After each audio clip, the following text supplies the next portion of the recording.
what's up everyone? It's Billy Meakes, official world champion on the 7th series, and you're watching Rugby Wrap Up.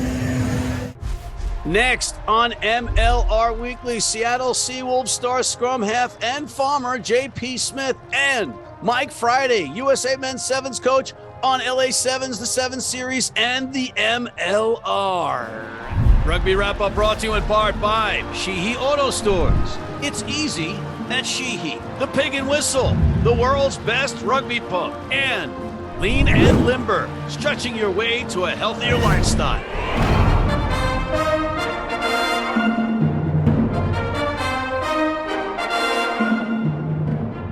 Hello again, and welcome back to this week's MLR Weekly, as presented by Rugby Wrap Up. Matt McCarthy in New York City, and we've got a huge show for you this week. We've got JP Smith, the star scrum half of the Seattle Seawolves, and Mike Friday, head coach of USA Men's Sevens program. Mike is going to reflect on the LA Sevens, the 7 Series in general, and the synergy between the MLR and the USA Sevens program. But first, we have JP Smith. But before we bring him in, let's take a look at his life as a farmer on Adrian Balfour's farm first.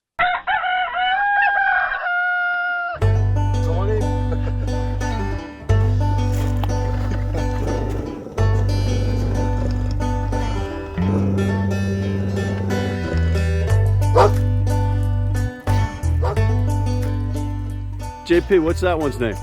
This one's called Matt Turner. That's Brad Tucker. And the other one over there is Tim Mitchell.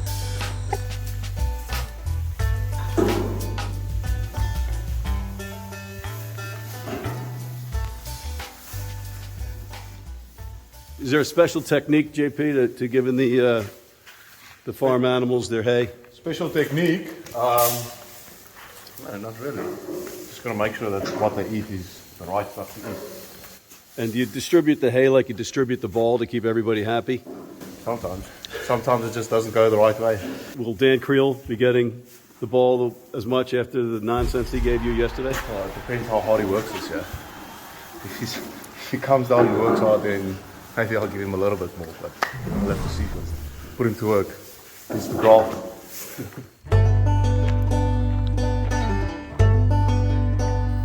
So you go from one paddock to an actual real paddock in the off season. Yeah. What's the best part of this for you in terms of your rugby training? Geez, just relaxing a little bit, getting my mind straight, and just recovering, letting the body rest a little bit. But you do have a bunch of lives in your hands. Yeah, that's. I think that's the most rewarding part of it. Is you take care of them, you feed them every day, and then get new lambs, and then at the end of the day, it's sell the wool and get some meat to eat. So, but it's also, you said relaxing, 5 a.m. to 10 p.m. or what are your hours? Normally 6 a.m. until about sunset, or whenever I get everything done. But try not to work too hard. But it just never ends. There's just always something that comes up that you need to fix or you need to get going.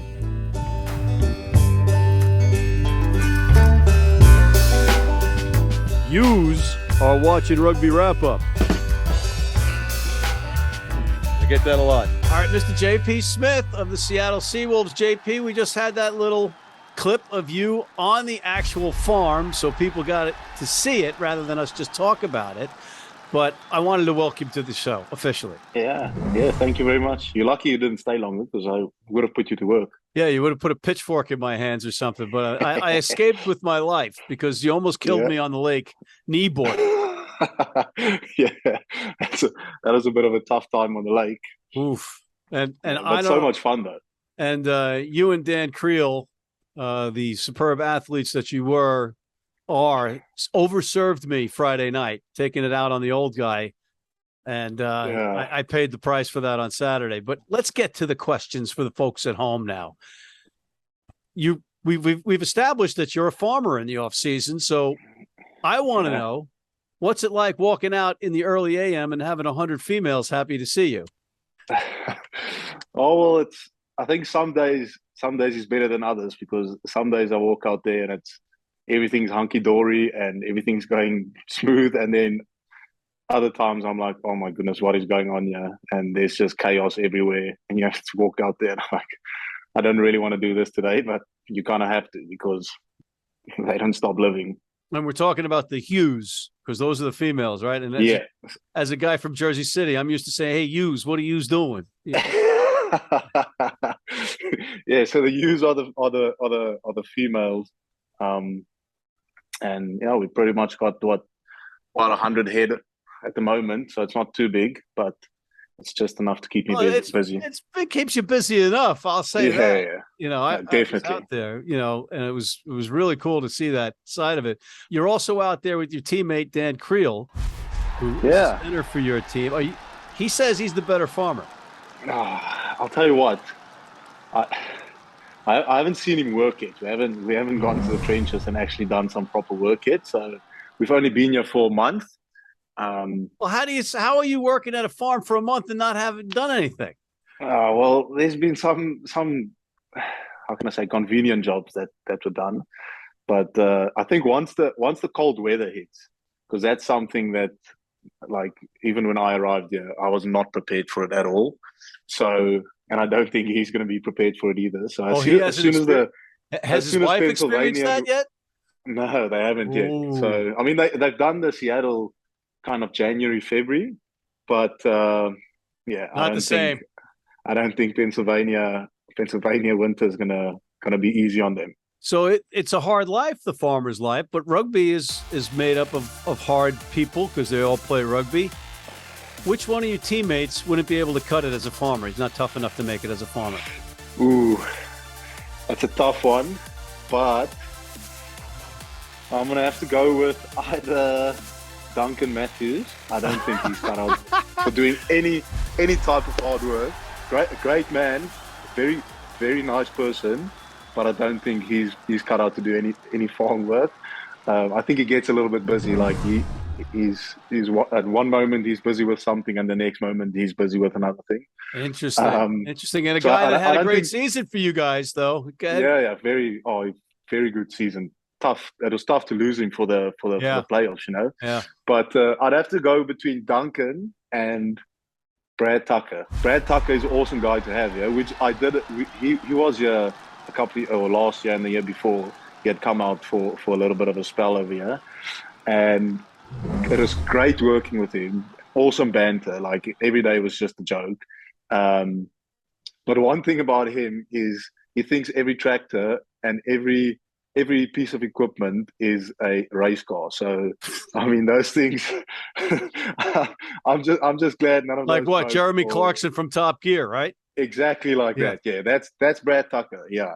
Is playing scrum half and literally herding 14 players in one direction easier than herding all those sheep?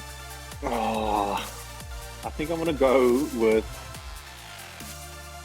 doing the on-field rugby terms. I was going to say, if you were really, you have all those personalities to juggle, all those personalities. Yeah, exactly. Right. And you got to get them the ball. The worst one to juggle is Matt Turner. Tell you that for free. He's just never listens, always on his own. Always on his own. Oh, that's planet. Great. Always takes the piss out of everything. So, like an awesome guy and great teammate. All right, here's one for you. Roosters can be annoying, right? Especially when you're trying to sleep. Who's the most annoying on the team? Obviously Matt Turner is very annoying, like I just said. But I'll tell you a funny story. You named him as one of the Roosters. I did name him as one of the Roosters because he's that, early in the morning chirping. Yeah, like I don't really want to talk to you yet. It's before 10 o'clock. Just leave me alone. And he constantly yaps. But I will tell you, Tim Metcher, when he's had a couple of beers in, is impossible to handle. So I'm gonna go with Metchy. Okay, all right. But it's only because I'm gonna miss him a lot, and I'm gonna miss his banter. And sometimes it's good to have a little bit of a loud fella in the group. Yeah, so that group dynamic thing is also pretty cool because I've seen a lot of different hairstyles come out. The bleached hair. Yeah. We've seen painted fingernails on staff members. We've seen a lot. And that's usually fines or stuff that guys did wrong, right? Yeah. What in that vein, you got new picks coming in from the MLR draft. What do they have to go through? Do they have in the team dynamic? Do they get like an initiation? No, there's no initiation. I think for them coming into a professional team, I think it's just showing what you're worth and enjoying it. I think the biggest part about it is enjoying it, because if you're not enjoying it, you're not going to be a good rugby player. So when you get in there, obviously it will be stressful, and you will feel a bit of nerves and all that. But I mean, coming into an environment like the Seawolves environment, I think is it's a fun experience for everyone. I've been in a couple of environments where it's senior professional rugby environments, and I think what the Seawolves have going there is a good balance between professionalism and having a bit of fun. And I think that's what American rugby allows. It allows a little bit of fun, and it's not so cutthroat like other leagues. So I think for them, obviously, and just having fun and exposing themselves in a way that they will be recognized, because I think coming to something like this is a once in a lifetime opportunity. So you gotta make it work. All right. On that note, my friend, let's pack up the sheep and get the flock out of here. Good one. Thank you. Thank you. No, thanks for having me on. Yeah, it's always fun to see what the people are doing in the off season and keep in touch with everyone and keep going at it. Thank you. Cheers. That was J.P. Smith of the Seattle Seawolves, ladies and gentlemen. Don't go away. We have to break for a commercial. Selling or trading in your vehicle? She makes it easy. With Easy Trade, start online or visit us in store. We want your vehicle, and we'll give you up to 125% of KBB value. It's easy at Sheehy.com. If you're in New York City and want to watch some great rugby, have some great food, and some great times, go to the world's best rugby pub, the Pig and Whistle on West 36th Street.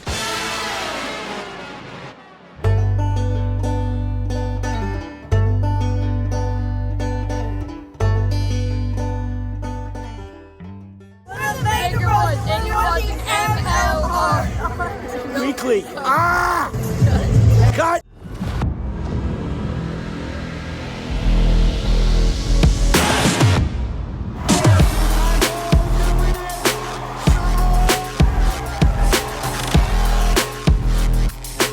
And we have the pleasure of welcoming in Mr. Mike Friday, coach of the USA Sevens men's team. Mike, great to see you. It's been too long. It has. It feels like it's been just at least 2 days. It has been 2 days. But we've all travelled a fair bit since then. I'm on my way to Cape Town, just stopped over in London. I'm assuming you're back in the Big Apple. So we've all moved on to different pastures, on to the next challenge. How are you dealing with the time zones?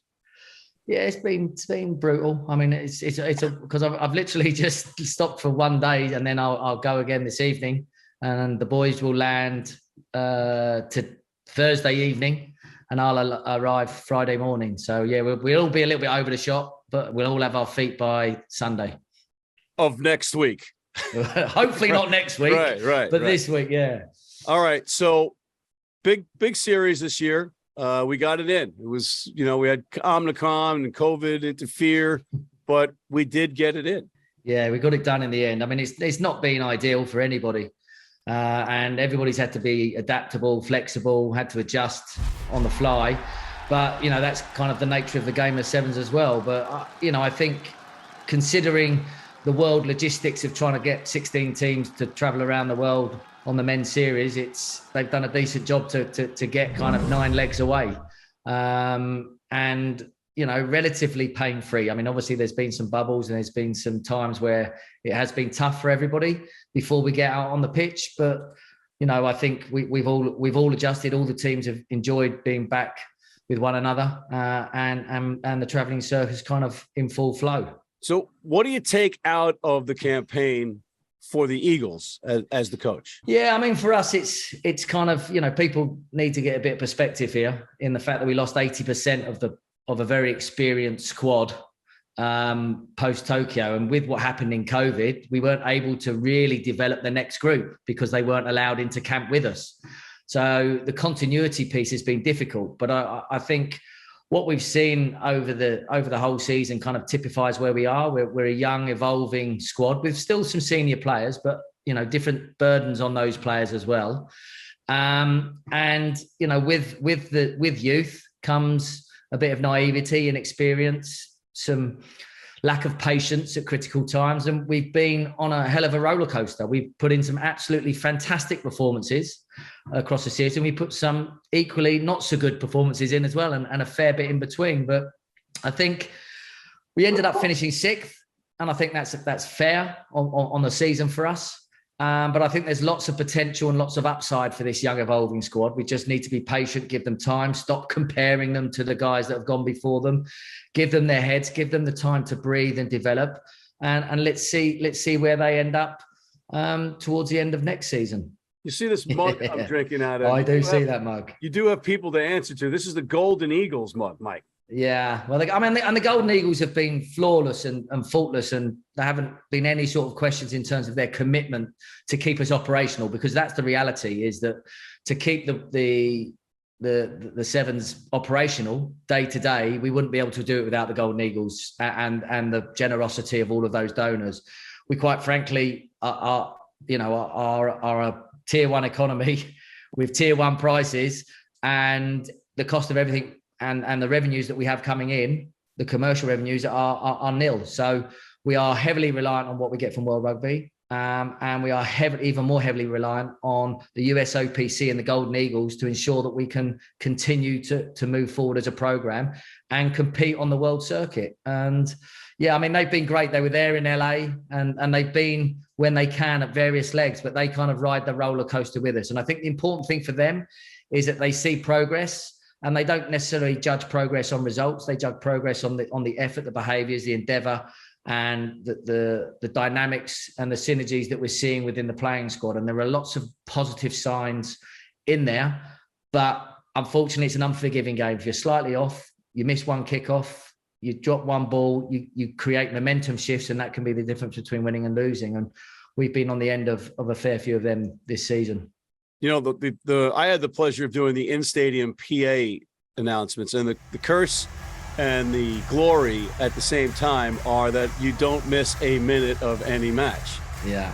And the way these matches can change in that eye blink is amazing. But let's talk about LA.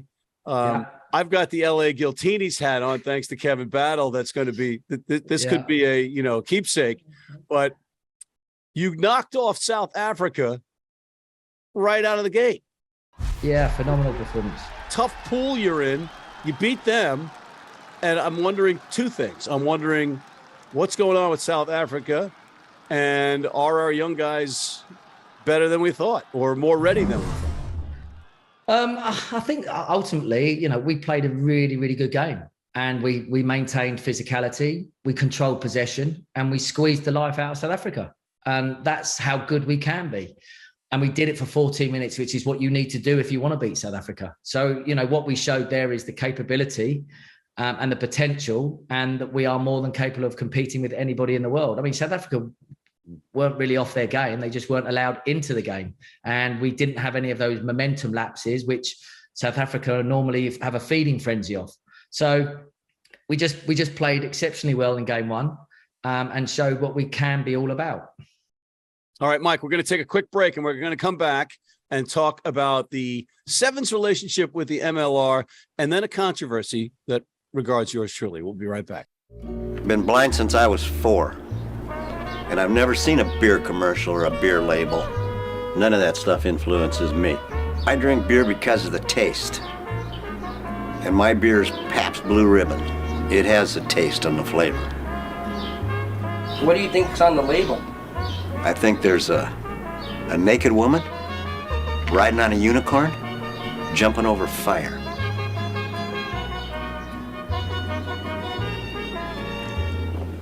Oh, that's good beer.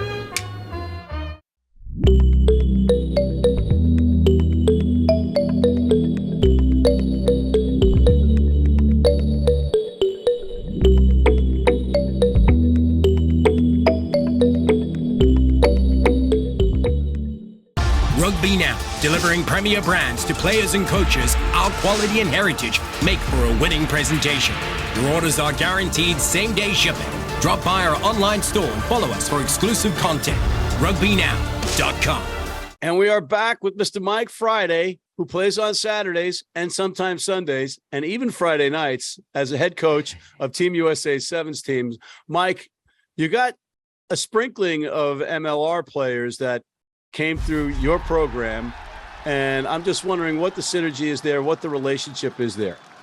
Yeah, I mean, the relationship with the MLR is more on an individual club or franchise basis. In terms of, we have more working relationships with some than others, and we're looking to try and build with all of those teams.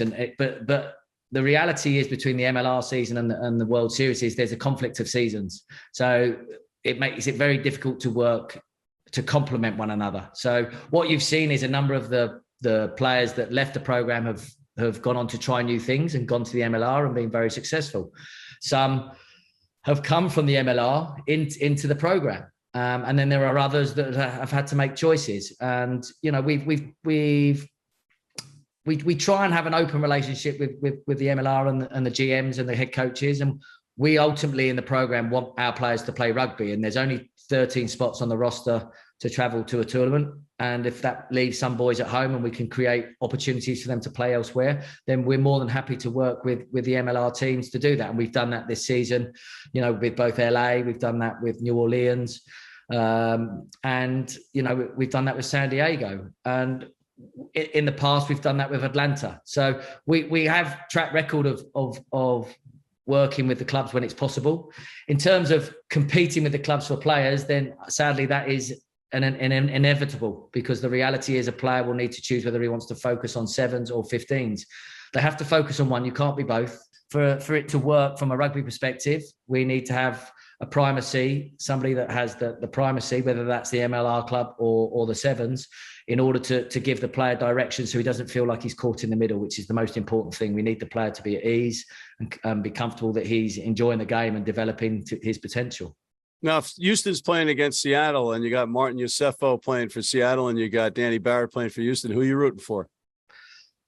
Well, I'm probably just sitting in the halfway line and hoping that the two of them don't clash, because I think that would be a hell of a collision. So not Mike Friday. That's such a non-Friday answer. These are my boys. There's no chance you're going to ask me to pick over Marty or Danny. Despicable. All right, Mike, you got to help me out with a bit of a controversy I'm involved in.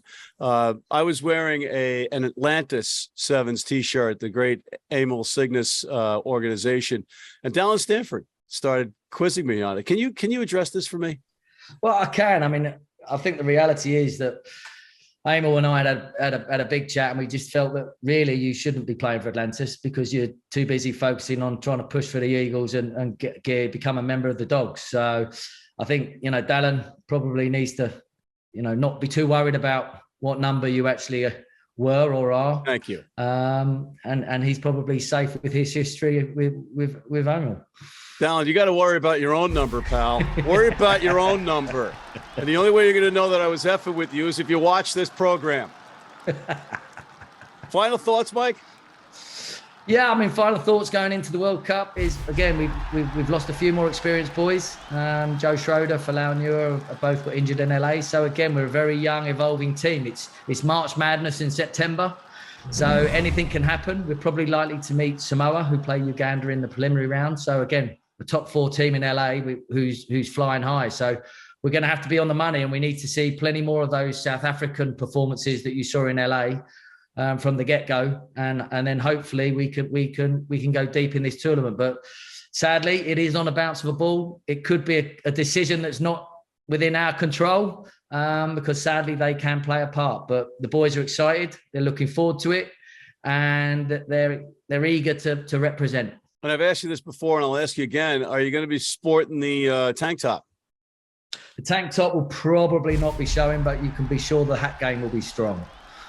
You had a very strong hat game as a bald man. I'm very appreciative of the hats that you were sporting at the LA Sevens. Mike Friday, thank you very much. No worries, my man. Be good.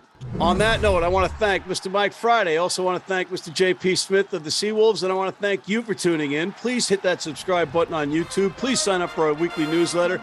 Please check out our other shows, including the Rugby Odds and the College Rugby Wrap-Up. And please, please, please join our American Red Cross Blood Donor team.